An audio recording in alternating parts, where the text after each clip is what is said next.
Praise the Lord. കർത്താവായ യേശു ക്രിസ്തുവിൻ്റെ നിസ്തുല്യ നാമത്തിൽ എല്ലാ പ്രിയ കർത്തൃദാസന്മാർക്കും സഹോദരീ സഹോദരന്മാർക്കും എൻ്റെ ക്രിസ്തീയ വന്ദനം അറിയിക്കുന്നു. വചനജാലകമെന്ന ഈ ദൈവവചന പഠന പരമ്പരയിലേക്ക് നിങ്ങൾക്കെല്ലാവർക്കും സ്വാഗതം. നമ്മൾ ഒരുമിച്ച് ചില ആഴ്ചകളായി മർക്കോസിൻ്റെ സുവിശേഷം ധ്യാനിച്ചുകൊണ്ടിരിക്കുകയാണ്. ഇപ്പോൾ നമ്മൾ മർക്കോസിൻ്റെ സുവിശേഷം 9-ാമത്തെ അധ്യായത്തിലേക്ക് പ്രവേശിച്ചിരിക്കുകയാണ്. 9-ാം അധ്യായത്തിൻ്റെ ആദ്യ ഭാഗം നമ്മൾ ഒരുമിച്ച് ശ്രദ്ധിച്ചു, ഒരുമിച്ച് ധ്യാനിച്ചു. 1-ാമത്തെ വാക്യം മുതൽ 13-ാം വാക്യം വരെ മറുരൂപമലയിലെ അനുഭവങ്ങളാണ് നമ്മൾ ഒരുമിച്ച് ധ്യാനിച്ചത്. ഇന്ന് 14 മുതൽ 29 വരെയുള്ള വാക്യങ്ങളിൽ നമ്മുടെ ശ്രദ്ധ കേന്ദ്രീകരിക്കുവാൻ താല്പര്യപ്പെടുകയാണ്. അവിടെ കർത്താവ് അത്ഭുതകരമായി ഭൂതബാധിതനായ ഒരു യൗവനക്കാരനെ വിടുവിക്കുന്ന കാര്യമാണ് അവിടെ രേഖപ്പെടുത്തിയിരിക്കുന്നത്. എന്നോടൊപ്പം സാജു ജോൺ മാത്യു ബ്രദർ ഉണ്ട്. നമുക്ക് അദ്ദേഹത്തിൽ നിന്ന് ദൈവവചനം ശ്രദ്ധിക്കാം. കർത്താവ് ഈ വചന ശുശ്രൂഷയിൽ നിങ്ങൾക്ക് വിടുതലും ആശ്വാസവും അനുഗ്രഹവും പകരട്ടെ എന്ന് ആത്മാർത്ഥമായി ഞങ്ങൾ പ്രാർത്ഥിക്കുന്നു. അത് ഞങ്ങൾ ആഗ്രഹിക്കുന്നു. സാജു ബ്രദറെ, മാർക്കിൽ നമ്മൾ പലയിടങ്ങളിൽ ഈ ഡിമോൺ പൊസഷനും വിടുതലുകളും ഒക്കെ നമ്മൾ ഇതിനോടകം ശ്രദ്ധിച്ചു. അപ്പം ഇവിടെയും വേറൊരു കേസാണ് ഡിമോൺ പൊസഷൻ്റെ. എന്നിട്ട് കർത്താവിൻ്റെ ആ ഡെലിവറൻസ് മിനിസ്ട്രിയെക്കുറിച്ചാണ് ഇവിടെ രേഖപ്പെടുത്തിയിരിക്കുന്നത്. ശരിക്കും മത്തായിലും ലൂക്കോസിലും ഒക്കെ ഇതുണ്ടെങ്കിലും അതിനെക്കാട്ടിലും കുറച്ചുകൂടെ ഡീറ്റെയിൽ ഈ 14 മുതൽ 29 വരെയുള്ള വാക്യങ്ങളിൽ നമുക്ക് കാണാൻ കഴിയും.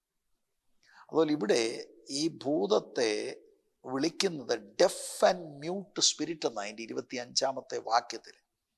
ആ ഭൂതം ഈ യൗവനക്കാരനെ ആ നിലയിൽ ശാരീരികമായി ബാധിച്ചു. അവന് കേൾവിയില്ലാതെയും സംസാരിപ്പാൻ ശേഷിയില്ലാതെയും ആക്കിയ ഒരു അനുഭവമാണ് ഇവിടെ നമ്മൾ കാണുന്നത്.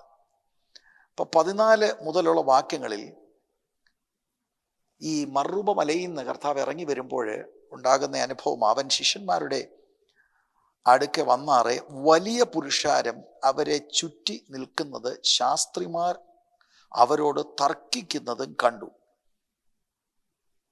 പുരുഷാരം അവനെ കണ്ട ഉടനെ ഭ്രമിച്ച് ഓടി വന്നു അവനെ വന്ദിച്ചു. അവൻ അവരോട്, നിങ്ങൾ അവരുമായി തർക്കിക്കുന്നത് എന്ത് എന്ന് ചോദിച്ചു.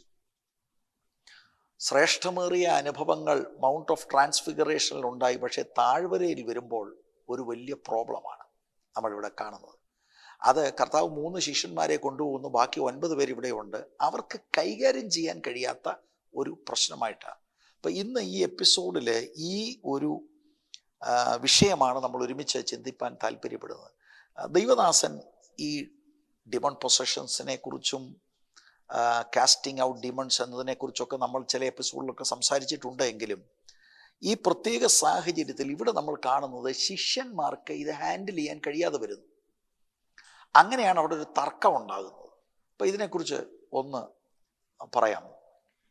നമ്മൾ കഴിഞ്ഞ എപ്പിസോഡിൽ കണ്ടതുപോലെ പർവ്വതത്തിൽ മഹത്വത്തിൻ്റെ ഒരു അനുഭവമുണ്ട്. മഹത്വത്തിൻ്റെ പർവ്വതമുണ്ട്, അതേസമയം വേദനയുടെ താഴ്വരകളുമുണ്ട്. ആമേൻ. ഇത് രണ്ടും നമ്മൾ ഒരുപോലെ, നമ്മൾ കഴിഞ്ഞ എപ്പിസോഡിൽ അത് പറഞ്ഞതാണ്. അതായത് ആ മഹത്വത്തിൻ്റെ ആ പർവ്വതത്തിൽ നമ്മൾ എങ്ങനെയായിരിക്കുന്നുവോ അത് നമ്മുടെ ജീവിതത്തെ രൂപാന്തരപ്പെടുത്തുകയും എന്നാൽ അതേസമയം താഴ്വരകളെക്കുറിച്ച് മറക്കാതിരിക്കുകയും വേണം. കാര്യം താഴ്വരയിൽ വേദനാജനകമായ ഒരു അനുഭവമാണ് നമ്മളിവിടെ കാണുന്നത്. ഇവിടെ വരുമ്പോൾ നമുക്ക് അറിയാവുന്നതുപോലെ പിന്നീട് നമ്മൾ വായിക്കുമ്പോൾ ഈ ഭൂതം ബാധിച്ചതായ ഡെഫ് ആൻഡ് ഡംപ് ആയിട്ടുള്ള യുവാവിനെ അവിടെ എഴുതിയിരിക്കുന്നത് അവന് ഒരു ചെവി കേൾക്കാനും കഴിയുന്നില്ല, അതെ, സംസാരിക്കാനും കഴിയുന്നില്ല. അങ്ങനെയുള്ള ഒരിത്. എന്നാൽ രോഗബാധ മാത്രമല്ല ഇവിടെ വിഷയം. ഭൂതം ബാധിക്കുമ്പോഴത്തേക്ക് അവന് ഒരു വല്ലാത്തൊരു വല്ലാത്തൊരു അനുഭവങ്ങളാണ്. അതുപോലുള്ള അനുഭവങ്ങളിലൂടെ കടന്നു പോകുന്ന വളരെ വേദനാജനകമായ ഒരു സാഹചര്യത്തിൽ അവിടെ കർത്താവ് വരുമ്പോൾ അവിടെ കാണുന്നത് അവിടെ പുരുഷാരം അവനെ കണ്ട ഉടനെ ഭ്രമിച്ച് ഓടി വന്ന് അവനെ വന്ദിച്ചു. പുരുഷാരം അവിടെ ഉണ്ട്, അതേസമയം ശിഷ്യന്മാരുണ്ട്. അവൻ ശിഷ്യന്മാരുടെ അടുക്കൽ വന്നാറെ വലിയ പുരുഷാരം അവരെ ചുറ്റി നിൽക്കുന്നതും ശാസ്ത്രിമാർ അവരോട് തർക്കിക്കുന്നതും കണ്ടു.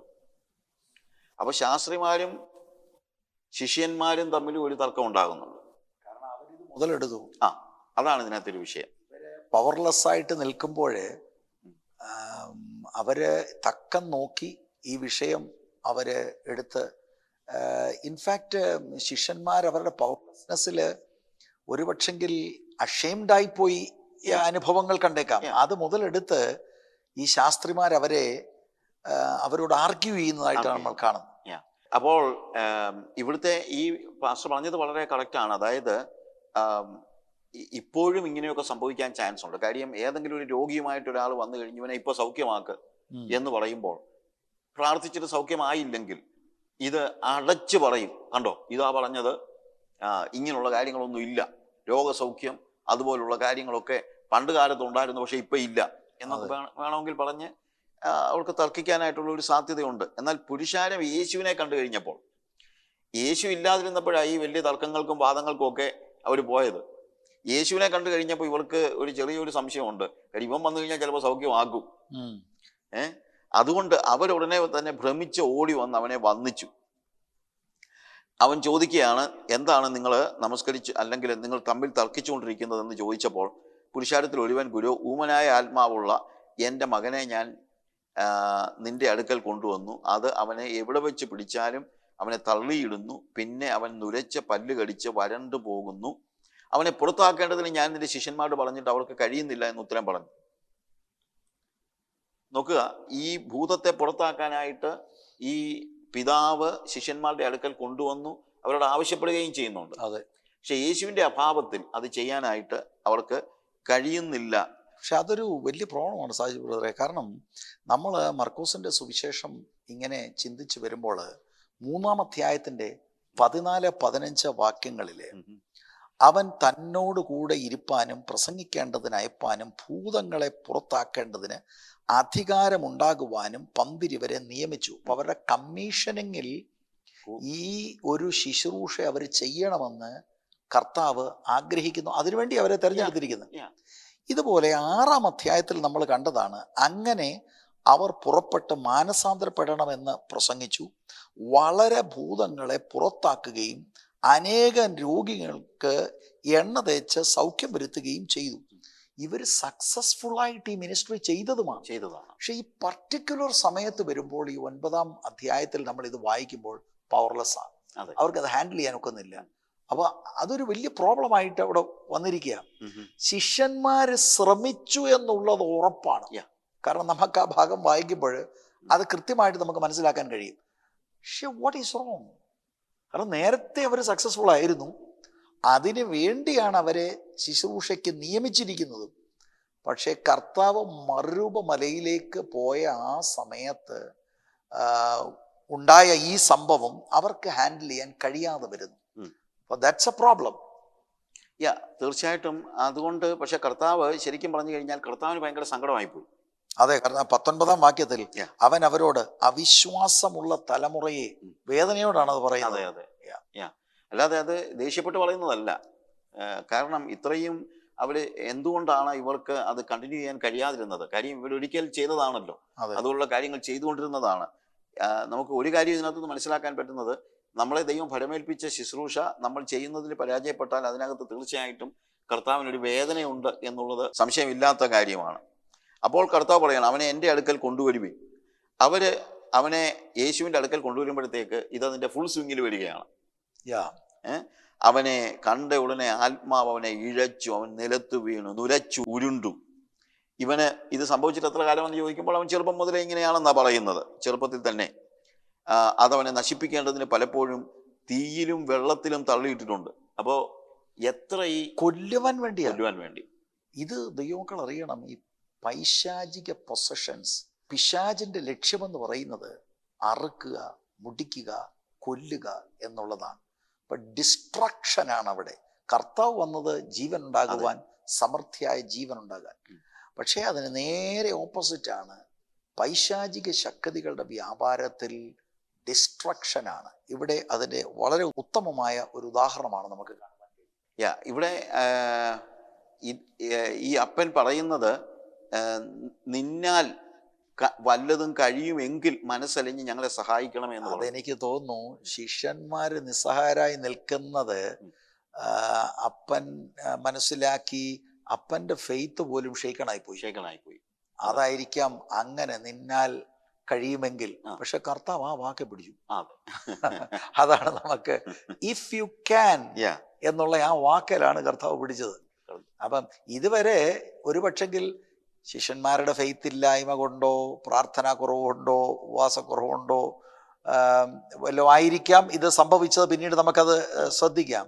പക്ഷെ ഇപ്പോൾ നേരെ പ്ലേറ്റ് തിരിഞ്ഞിട്ട് ഈ പിതാവിനും വേണ്ട വിശ്വാസമില്ല എന്നുള്ളത് വ്യക്തമാകുന്ന ഒരു അനുഭവമാണ് നമ്മൾ കാണുന്നത്.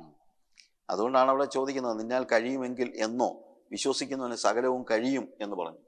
ഫെയ്ത്ത് ആണ് ഇതിനകത്തെ ഒരു പ്രധാനപ്പെട്ട വിഷയമായിട്ട് നമ്മൾ കാണുന്നത്. ബാലന്റെ അപ്പൻ ഉടനെ നിലവിളിച്ചു, കർത്താവെ, ഞാൻ വിശ്വസിക്കുന്നു, എൻ്റെ അവിശ്വാസത്തിന് സഹായിക്കണമെന്ന് പറഞ്ഞു. നോക്ക്, അയാൾ എന്തൊരു സിമ്പിൾ ആയിട്ടുള്ളൊരു മനുഷ്യനാണ്, വളരെ സിമ്പിൾ ആയിട്ടുള്ള മനുഷ്യൻ. അവൻ പറയാണ്, അയ്യോ ഞാൻ അങ്ങനെയൊന്നും ഉദ്ദേശിച്ചല്ല. നമ്മളെ ഭാഷ പറഞ്ഞു കഴിഞ്ഞാൽ, കർത്താവെ ഞാൻ അങ്ങനെയൊന്നും ഉദ്ദേശിച്ചല്ല. ആൾ വളരെ ഓണസ്റ്റ് ആയിട്ടുള്ള മനുഷ്യൻ. അപ്പൊ അങ്ങനെയുള്ള അപ്പോൾ അത് കണ്ടു കഴിഞ്ഞപ്പോൾ കർത്താവ് അശുദ്ധാത്മാവിനെ ശാസിച്ചു, ഊമനും ചെകിടനുമായ ആത്മാവെ, ഇവനെ വിട്ടുപോ, ഇനി അവനിൽ കടക്കരുതെന്ന് നിന്നോട് കൽപ്പിക്കുന്നു എന്ന് പറഞ്ഞു. അപ്പോൾ അത് നിലവിളിച്ച് അവനെ വളരെ ഇഴച്ച് പുറപ്പെട്ടു പോയി. മരിച്ചുപോയി എന്ന് പലരും പറവാൻ തക്കവണ്ണം അവൻ മരിച്ച പോലെയായി. യേശു അവനെ കൈക്ക് പിടിച്ച് നിവർത്തി, അവൻ എഴുന്നേറ്റു. നോക്കുക, അവിടെ വളരെ കൃത്യമായിട്ട് യേശു, പക്ഷെ യേശുവിൻ്റെ മുമ്പിൽ വന്നപ്പോഴും ഈ ചേഷ്ടകളെല്ലാം കാണിക്കുന്നുണ്ട്. അതെ. പക്ഷേ ദൈവത്തിന് കഴിയാത്തതായിട്ടൊന്നുമില്ല എന്നുള്ളതാണ് നമുക്ക് മനസ്സിലാക്കാൻ കഴിയേണ്ടതായ കാര്യം. അതെ, ദൈവത്തിന് വിശ്വസിക്കുന്നവന് സകലവും കഴിയും. പക്ഷേ വിശ്വാസം മാത്രമല്ല ഇതിനകത്ത് ആ ഒരു ദൈവപ്രവൃത്തി. അത് ചിലപ്പോൾ നമ്മുടെ വിശ്വാസം കൊണ്ടാകാം, കൊണ്ടുവന്ന ആളുകളുടെ വിശ്വാസം കൊണ്ടാകാം, എന്തും ആയിക്കോട്ടെ. പക്ഷേ ദൈവത്തിൽ ആശ്രയിക്കുമ്പോൾ ദൈവം നമ്മുടെ ജീവിതത്തിലെ പ്രതിസന്ധികളിൽ ഇടപെടുകയും വിടുതൽ നൽകുകയും ചെയ്യും എന്നുള്ളത് ഒരു പ്രധാനപ്പെട്ട കാര്യമാണ്. ചിലപ്പോൾ ഒരു ചേഷ്ടയും മറ്റുള്ളതൊക്കെ കാണിച്ചാൽ, ഇത് കോമൺ ആയിട്ട് ഞാൻ പലപ്പോഴും ആഫ്രിക്കയിലാണെങ്കിലും ഇന്ത്യയിലാണെങ്കിലും ഒക്കെ കാണുന്നൊരു കാര്യമാണ്. അതായത് when we R praying for the demon possessed people, അത് ഡിമൺ പോകുന്നത് ഒരു പക്ഷേ ഇതുപോലെയുള്ള ചേഷ്ടകളും മറ്റുമൊക്കെ കാണിച്ചിട്ടായിരിക്കാം. കാരണം എന്ന് വെച്ച് കഴിഞ്ഞാൽ പിശാചിന്റെ ഏറ്റവും ഒടുവിലത്തെ ഒരു anyway he is living the person, അതിന് മുമ്പ് കാണിക്കാമെന്നൊക്കെ ഒന്ന് കാണിച്ച് പോവുക എന്നുള്ളതാണ്. എനിക്കാണെങ്കിലും ഞാൻ അങ്ങനെയുള്ള ഒരു ശുശ്രൂഷയൊക്കെ ചെയ്യുന്ന കാലത്തിന് മുമ്പ്, അതായത് ഇപ്പം അതൊക്കെ വേണ്ടി വരുന്നുള്ളൂ. കാര്യം മിഷൻ ഫീൽഡിലാകുമ്പോൾ നാച്ചുറലി ചിലപ്പോൾ ഭൂതഗ്രസ്തർ വരും, ചിലപ്പോൾ രോഗികൾ വരും, അവർക്ക് വേണ്ടിയൊക്കെ പ്രാർത്ഥിക്കുക. അത് വലിയ ഞങ്ങൾ പിന്നെ അനൗൺസ് ചെയ്യാനോ അഡ്വർടൈസ് ചെയ്യാനോ ഒന്നുമല്ല.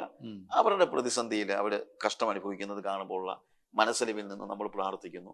കർത്താവ് കൃപ തോന്നി അവർക്ക് സൗഖ്യം കൊടുക്കുന്നു, ഭൂതഗ്രസ്തർ ഭൂതം വിട്ടുപോകുന്നു. ഇതൊക്കെ കോമൺ ആയിട്ട് നടക്കുന്ന, നമ്മുടെ മീറ്റിങ്ങുകളിലും മറ്റും കോമൺ ആയിട്ട് നടക്കുന്ന കാര്യമാണ്. എന്നാൽ എനിക്ക് ഞാനിത് കണ്ടിട്ടുണ്ടെങ്കിലും ആദ്യമായിട്ട് എനിക്കൊരു എക്സ്പീരിയൻസ് ഉണ്ടാകുന്നത് ആന്ധ്രാപ്രദേശിൽ വെച്ചാണ്. അപ്പോൾ അത് എനിക്ക് ഇപ്പോഴും ഞാൻ ആലോചിക്കുന്നുണ്ട് അതിനകത്തെ ആ ഒരു കാര്യം. എന്നാന്ന് വെച്ച് കഴിഞ്ഞാൽ, ഞാനിങ്ങനെ ഒരു ശുശ്രൂഷ ഒന്നും ചെയ്തിട്ടുള്ള ആളല്ലായിരുന്നു. ഇതൊരു 32 വർഷം മുമ്പത്തെ കാര്യമാണ് ഞാൻ പറയുന്നത്. Almost 32-33 years back. അപ്പോൾ അന്ന് ഞാൻ അവിടെ ഒരു ഗ്രാമീണ സഭയിൽ കണ്ടിന്യൂസ് ആയിട്ട് ബൈബിൾ ക്ലാസ് എടുത്തുകൊണ്ടിരിക്കുകയാണ്. അങ്ങനെ ബൈബിൾ ക്ലാസ് എടുത്തുകൊണ്ടിരിക്കുന്ന സമയത്ത് എന്നെ കൊണ്ടുപോയ ആളുകൾ പകലെല്ലാം എന്നെ ഓരോ വീടുകളിലൊക്കെ കൊണ്ടുപോയി ആളുകളോടൊക്കെ സുവിശേഷം പറയിക്കുക, അങ്ങനെയുള്ള കാര്യങ്ങൾ. അപ്പം അന്ന് ഒരു മിലിറ്ററി ഒരിക്കലും ആ പകലിൽ ഒരു മിലിറ്ററി മേജറിൻ്റെ വീട്ടിൽ അവരെന്നെ കൊണ്ടുപോയി. ഞാൻ അവരോട് സുവിശേഷമൊക്കെ ഇങ്ങനെ ഷെയർ ചെയ്തു. അപ്പോൾ ആ മനുഷ്യൻ പറഞ്ഞു, എന്നാൽ ഇന്ന് വൈകുന്നേരത്തെ മീറ്റിങ്ങിന് ഞാനും കൂടെ വരാമെന്ന് പറഞ്ഞു. അപ്പം എനിക്ക് ഇച്ചിരി ഒരു മടി എന്ന് പറയുന്നത്, ഒന്ന്, ഇതൊരു വളരെ പാവപ്പെട്ട ഒരു ചർച്ചാണ്. വരുന്ന ആളുകളെല്ലാം ശരിയായിട്ട് ഡ്രസ്സ് പോലും ഉപയോഗിക്കാൻ അറിയാൻ വയ്യാത്ത അങ്ങനത്തെ ഒരു ചർച്ച എന്ന് പറയാനില്ല. അതൊരു പുതിയൊരു പ്രവർത്തനം അവർ തുടങ്ങിയതാണ്. അവൻ ഇദ്ദേഹം അവിടെ വന്നു കഴിഞ്ഞാൽ ഇദ്ദേഹത്തിന് ഇരിക്കാൻ ഒരു കസേര പോലും കൊടുക്കാൻ അവിടെ ഇല്ല. അതാണ് ശരിക്കും പറഞ്ഞു കഴിഞ്ഞാൽ ഉള്ള അവസ്ഥ എന്ന് പറയുന്നത്. അപ്പോൾ ഞാൻ വരണ്ടെന്ന് പറയാൻ പറ്റുമോ? അപ്പോൾ അതുകൊണ്ട് ഞാൻ വരാൻ പറഞ്ഞു. അവിടെ വന്നു. ഇദ്ദേഹം ഈ മേജർ, മിലിറ്ററി മേജർ ആ നിലത്ത് തന്നെ ഇരുന്നു. അപ്പം ഞാൻ മീറ്റിങ്ങിന് മുമ്പ് അവർ ഈ പാട്ടൊക്കെ പാടിയപ്പോഴത്തേക്ക് ഒരു സ്ത്രീക്ക് ഭൂതം ഇളകി കഴിഞ്ഞപ്പോഴത്തേക്ക് എനിക്ക് ആകെപ്പാടെ ഒരു സങ്കടം. എനിക്കാണെങ്കിൽ അങ്ങനെ ശുശ്രൂഷ ചെയ്ത് വലിയ പരിചയമില്ലാത്ത ഒരാളാണ്. അപ്പം ഞാനിങ്ങനെ കർത്താവിനോട് പറഞ്ഞു, കർത്താവേ, ഈ മേജറൊക്കെ വന്നിരിക്കുന്ന ഒരു സന്ദർഭമാണ്, വെറുതെ നീ കുഴപ്പമൊന്നും ഉണ്ടാക്കരുത്. ഞാനീ പ്രസംഗിക്കാൻ എഴുന്നേറ്റിരിക്കുമ്പോഴത്തേക്ക് ഈ സ്ത്രീ എന്തെങ്കിലുമൊക്കെ കാണിച്ചു കഴിഞ്ഞാൽ പിന്നെ അതൊരു I was talking to Jesus. കാര്യം എൻ്റെ ആ മനസ്സിൻ്റെ കാര്യം എനിക്കിതൊന്നും കൈകാര്യം ചെയ്ത് പരിചയം കൂടി ഇല്ലാത്തത് കൊണ്ട് നാച്ചുറലി ഞാനിങ്ങനെ കർത്താവിനോട് ഇങ്ങനെ പറഞ്ഞു. എന്നിട്ട് ഞാൻ പ്രസംഗിക്കാൻ എഴുന്നേറ്റിരുന്നപ്പോൾ ഞാൻ പ്രസംഗിക്കുന്നു, ഇംഗ്ലീഷിൽ പറയുന്നു, തെലുങ്കിലേക്ക് ഒരാൾ ട്രാൻസ്ലേറ്റ് ചെയ്യുന്നുണ്ട്. അപ്പോൾ അദ്ദേഹം ഞാനിങ്ങനെ പറഞ്ഞു, ഞാൻ ഇവിടെ നിൽക്കുന്നത് ദൈവത്തിൻ്റെ വചനം പ്രസംഗിക്കാനാണ്. And I am preaching with the authority God has given me. എന്നിട്ട് ഇത് അദ്ദേഹം ട്രാൻസ്ലേറ്റ് ചെയ്യുന്നുണ്ട്. And also I said, God has given me authority not only to preach gospel but also to cast out demons. അതും ഇദ്ദേഹം translate ചെയ്തു. അപ്പം ഞാനങ്ങ് പറഞ്ഞതേ ഉള്ളൂ, ഞാനങ്ങനെ എന്തോ കാസ്റ്റിംഗ് ഔട്ട് ഡിമൺസ് ഒന്നും ഞാനങ്ങനെ കോമൺ ആയിട്ട് പ്രാക്ടീസ് ചെയ്യുന്ന ആളൊന്നും അല്ല. എന്നിട്ട് ഞാൻ ഒരു ആത്മനിയോഗത്താൽ പെട്ടെന്ന് പറഞ്ഞു, with that authority I cast out the demon in that woman എന്നിങ്ങനെ പറഞ്ഞു. ഇത് ഇദ്ദേഹം ട്രാൻസ്ലേറ്റ് ചെയ്തില്ല, ഇംഗ്ലീഷിൽ തന്നെയാണ് ഓഡിയൻസ് കേട്ടത്. പെട്ടെന്ന് ഈ സ്ത്രീ എടുത്തടിച്ച് പോലെ താഴെ വീണ, ഉരുണ്ട് ഈ പറഞ്ഞതുപോലെ ഇഴച്ച് ഒരു വല്ലാത്തൊരു സ്റ്റേജ്. അപ്പൊ ഈ പറഞ്ഞത് എനിക്ക് അതുപോലെ അവിടെ അനുഭവം ഉണ്ടായി. എന്നിട്ട് ഈ സ്ത്രീ എഴുന്നേറ്റിരുന്നു. കംപ്ലീറ്റ്ലി ഭൂതം അവിടെ നിന്ന് വിട്ടുപോയി. എൻ്റെ മീറ്റിംഗ് തീരുന്നത് വരെ അവിടെ ഇരുന്ന് വളരെ ശാന്തതയോടുകൂടി. അതിനുശേഷം എൻ്റെ അടുത്ത് വന്നു, സംസാരിച്ചു അവളുടെ ആ ഭൂതബാധ. അപ്പം ഞാൻ പറഞ്ഞതെന്ന് ചോദിച്ചു കഴിഞ്ഞാൽ, ഇതൊക്കെ അന്ന് മാത്രമുള്ള കാര്യങ്ങളല്ല, ഇന്നും അതെ ദൈവം നമുക്ക് ഭൂതത്തിൻ്റെ മേൽ അധികാരം തന്നിട്ടുണ്ട്. പിന്നീട് ഇന്ത്യയിലും ആഫ്രിക്കയിലും പലപ്പോഴും ഇതുപോലുള്ള സാഹചര്യങ്ങൾ ഒത്തിരി ഉണ്ടാകുന്നുണ്ട്. നമ്മൾ പ്രാർത്ഥിക്കുമ്പോൾ ദൈവം ഭൂതബാധിതരെ സൗഖ്യമാക്കുന്നു. ഇതെല്ലാം കോമൺ ആയിട്ടുള്ള കാര്യമാണ്. ചിലർ പറയുന്നത് ഇങ്ങനെയൊന്നും ഇല്ല എന്നൊക്കെ പറയാറുണ്ട്. പക്ഷെ ഞാനിത് അനുഭവിക്കുന്ന ആളാണ്. ഞാൻ മാത്രമല്ല, ഇല്ല എന്ന് പറയുന്നത് തന്നെ അത് വചനവിരുദ്ധമായ കാര്യമാണ്. അങ്ങനെ ഉണ്ട്, പ്രാക്ടിക്കലി ഉള്ള കാര്യം കർത്താവിൻ്റെ ദാസൻ ഇപ്പോൾ ഇവിടെ പറഞ്ഞു. ആക്ച്വലി ദൈവത്തിൻ്റെ വചനത്തിൽ അതുണ്ട്. ദർ ഈസ് ഒരു ഡിമൺ ഫോഴ്സ്, സൈറ്റൻ്റെ കിങ്ഡം ഉണ്ട്. ആ കിങ്ഡമിൽ വളരെ യൂണിറ്റി ഉണ്ട്. ഡിമൺസ് എല്ലാം നിരന്തരമായി ദൈവസഭയ്ക്കും ദൈവമക്കൾക്കും എതിരെ പോരാടുന്നു. ഇതുപോലെയുള്ള കേസുകളിൽ ആളുകളിൽ പൊസഷനായി വന്നാൽ രോഗമായി വെളിപ്പെടാം. എന്നാൽ എല്ലാ കേസും പൊസഷൻ അല്ല. നമ്മളിതൊക്കെ പറഞ്ഞിട്ടുണ്ട് നേരത്തെ ഉള്ള നമ്മുടെ എപ്പിസോഡിൽ. ഡിമോണിക് ഇൻഫ്ലുവൻസുകളുണ്ട്. ഇവിടെ നമ്മൾ കാണുന്നത് പൊസഷനാണ്. പൊസഷൻ വരുമ്പോഴാണ് ഒരാളിന് സുബോധത്തിൽ നിൽക്കാൻ കഴിയാതെ ടോട്ടലായി ആ വ്യക്തിയെ നിയന്ത്രിക്കുന്ന അനുഭവത്തിലേക്ക് വരുന്നത്. അപ്പോൾ അഭിഷക്തനായ ഒരാൾ യേശുക്രിസ്തുവിൻ്റെ നാമത്തിൽ, ഇവിടെ കർത്താവ് ഡയറക്റ്റായിട്ട് അത് ചെയ്യുന്നു. ഇന്നും ഈ ശുശ്രൂഷകൾ നടക്കണം.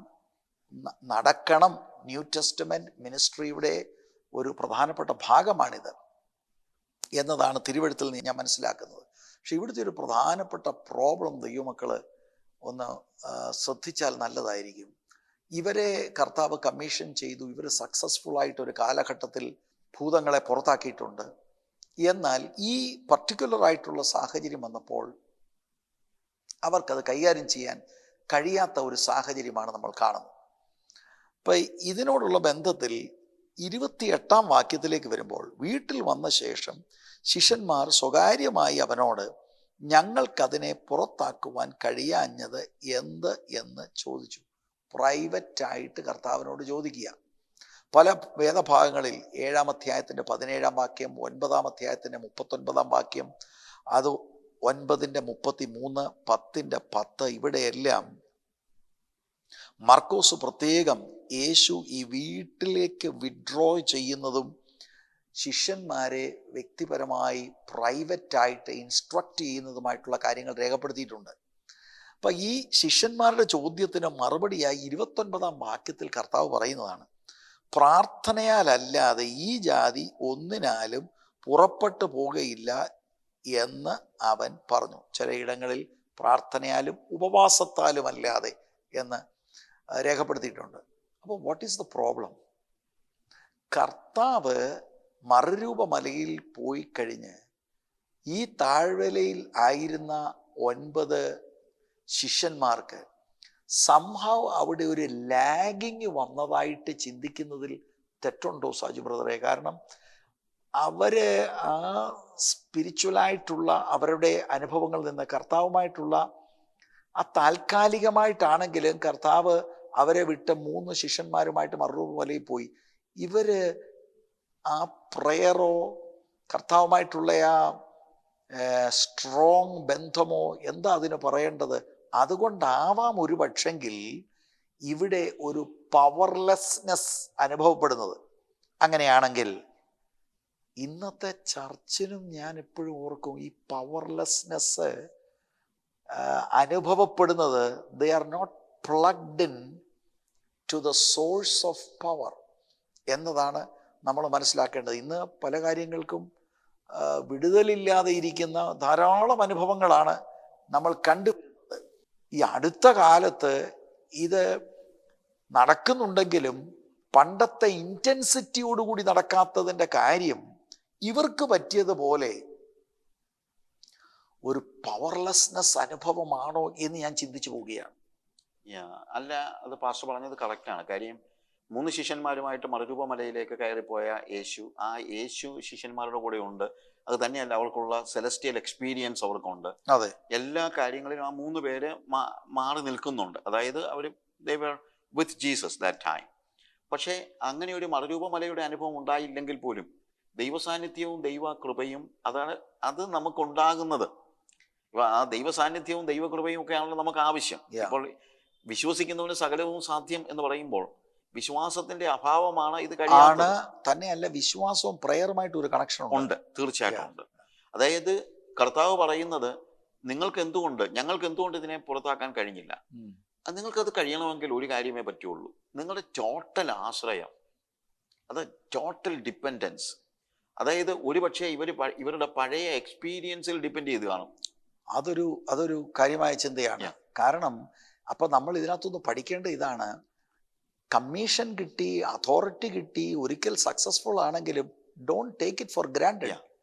അനുദിനമുള്ള ആ ദൈവിക സംസർഗത്തിൽ പ്രാർത്ഥന, ഉപവാസം എന്നിങ്ങനെയുള്ള കാര്യങ്ങൾ സജീവമായി നിന്നില്ലെങ്കിൽ പവർ ചോർന്നു പോകാം.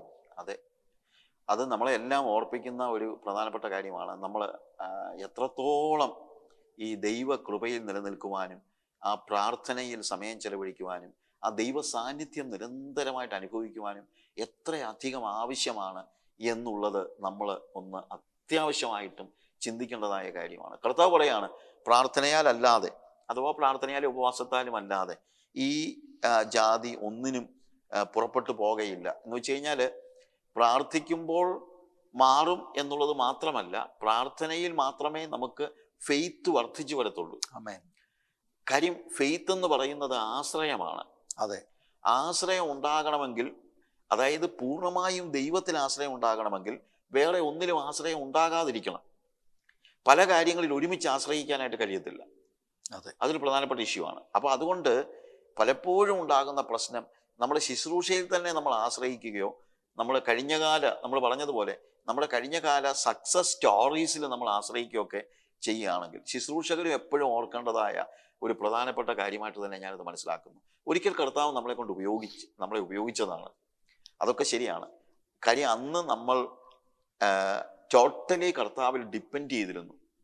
മനുഷ്യനിൽ ആശ്രയിച്ചില്ല, മറ്റുള്ള കാര്യങ്ങളിൽ ആശ്രയിച്ചില്ല, നമ്മുടെ തന്നെ കൃപാവരങ്ങളിൽ ആശ്രയിച്ചില്ല. ശരിക്കും കൃപാവരങ്ങളിൽ പോലും ആശ്രയിക്കാൻ പാടില്ല. അതെ, ആശ്രയിക്കുന്നത് കൃപാവരങ്ങളിലല്ല, ആശ്രയിക്കേണ്ടത് കർത്താവിലാണ്. ആമേൻ. എപ്പോഴും ആ ദൈവവുമായിട്ടുള്ള, ആ ദൈവത്തിൽ നിന്ന് ശബ്ദം കേൾക്കത്തക്ക നിലയിലുള്ള ആ ഒരു സ്റ്റേജിൽ നമ്മൾ വളർന്നു വരുന്നെങ്കിൽ മാത്രമേ നമുക്ക് ശുശ്രൂഷയിൽ മുന്നേറുവാനായിട്ട് കഴിയൂ എന്നാണ് നമുക്കിവിടെ കാണാൻ കഴിയുന്നത്. പ്രാർത്ഥനയിലേക്കും ക്രിസ്തു കേന്ദ്രിതമായ ലൈഫിലേക്കും ഏകാഗ്രതയിലേക്കും നമുക്ക് മടങ്ങി വരാം. ഇങ്ങനെയുള്ള ആത്മിക ശുശ്രൂഷകളുടെ സ്ഥാനം ഇപ്പോൾ മറ്റു പല കാര്യങ്ങൾ ഒക്കെയായി. പ്രയറും ഫാസ്റ്റിങ്ങും ഒക്കെ സ്ലോലി ചർച്ചുകളിൽ നിന്ന് സ്ലിപ്പ് ഔട്ടായി. ഇപ്പൊ ഫാസ്റ്റിംഗ് എന്നൊക്കെ പറഞ്ഞാൽ എത്ര പേര് ഫാസ്റ്റ് ചെയ്യുന്നുണ്ടെന്നുള്ളത് അവരവർക്ക് അറിയാം. മറ്റേത് ഇതൊക്കെ ദൈവസഭയുടെ ഒഴിച്ചുകൂടാൻ കഴിയാത്ത പ്രധാനപ്പെട്ട ആത്മീക ശുശ്രൂഷകളായിരുന്നു.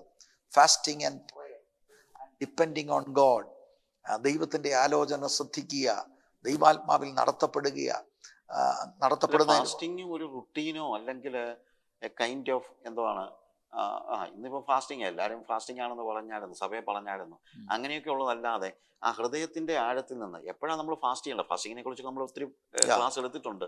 ആ ഫാസ്റ്റിംഗ് എന്ന് പറയുന്നത് ദൈവവുമായിട്ടുള്ള നമ്മുടെ സംസർഗത്തിനുള്ള വലിയ കൊതിയോടെ, ഉപവാസം എന്നാണല്ലോ മലയാളത്തിലെ വാക്ക് കറക്റ്റാണ്. ഉപവസിക്കുക, കൂടെ വസിക്കുക, കർത്താവിനോട് കൂടെ വസിക്കുന്ന ആ നിലയിലുള്ള ഫാസ്റ്റിംഗ്. ഇന്നും ചിലപ്പം നമ്മൾ രാവിലെ എന്നാൽ പിന്നെ ഉപവാസം, എന്നാൽ ബ്രേക്ക്ഫാസ്റ്റ് കഴിക്കുന്നില്ല എന്നൊക്കെ പറയുന്നത്. ഇപ്പൊ ഡയറ്റ് ചെയ്യുന്നത് പോലെയാണ് പലപ്പോഴും ആളുകൾ ഫാസ്റ്റ് ചെയ്യുന്നത്. അതല്ല ഫാസ്റ്റിംഗ് എന്ന് നമ്മൾ മനസ്സിലാക്കണം. ഫാസ്റ്റിംഗ് എന്ന് പറയുന്നത് തീർച്ചയായിട്ടും ഉപവസിക്കുന്ന ഒരു സ്റ്റേജ് നമുക്കുണ്ടാകണം. ആ തരത്തിലുള്ള ഫാസ്റ്റിംഗ് ആണ് ദൈവവുമായിട്ടുള്ള സംസർഗത്തിൽ മുന്നോട്ട് പോകാനും വളരെ ബ്ലെസ്സഡ് ആയിട്ടുള്ള ഒരു മിനിസ്ട്രി ചെയ്യാനും വളരെ കൃത്യമായിട്ട് കർത്താവിന്റെ മറുപടിയിൽ നിന്ന് നമുക്ക് മനസ്സിലാക്കാൻ കഴിയുന്നത്, ഈ താഴ്വരയിലുള്ള 9 ശിഷ്യന്മാര് they were careless in their walk with the Lord. അവരുടെ ആത്മീകമായി വന്നുപോയ ക്ഷീണം നിമിത്തമാണ് ഇപ്പോൾ അവരുടെ മുൻപിൽ അവരഭിമുഖീകരിക്കുന്ന പ്രതിസന്ധിയെ അവർക്ക് നേരിടാൻ കഴിയാതെ ഇരിക്കുന്നത്. പക്ഷെ പിന്നീട് നമ്മൾ വായിക്കുന്നു, Jesus is coming right from the mountain. ജീസസിന്റെ അടുക്കലേക്ക് ആ ഭൂതബാധിതനായ ചെറുപ്പക്കാരനെ കൊണ്ടുവരുമ്പോൾ തന്നെ ആ ഭൂതം മാനിഫെസ്റ്റ് ചെയ്യുകയാണ്, കർത്താവ് അത് കാസ്റ്റ് ഔട്ട് ചെയ്യുകയാണ്. അങ്ങനെയുള്ള ഇത് ഇവർ ചെയ്യേണ്ടിയിരുന്നു. As Jesus representative with authority and power, ഇവരായിരുന്നു ഇത് ചെയ്യേണ്ടിയിരുന്നത്. അപ്പം ഇതൊക്കെ നമ്മുടെ ജീവിതത്തിൽ ഇന്നത്തെ ചർച്ച് ഇതിൽ നിന്ന് പഠിക്കുവാൻ തക്കവണ്ണം ഇടയായി തീരട്ടെ എന്ന് ഞങ്ങൾ പ്രാർത്ഥിക്കുന്നു. അത് ഞങ്ങൾ ആഗ്രഹിക്കുന്നു. ഈ എപ്പിസോഡ് നമ്മൾ ഇവിടെ നിർത്തുമ്പോൾ ടീച്ചിങ് ഉണ്ട്, പ്രീച്ചിങ് ഉണ്ട്, ഹീലിംഗ് ഉണ്ട്. ഇവിടെ ഹീലിംഗ് നടന്നു. പക്ഷേ ഈ രോഗത്തിൻ്റെ പിൻപിൽ വ്യാപരിച്ചത് ഒരു ദുരാത്മാവാണ്.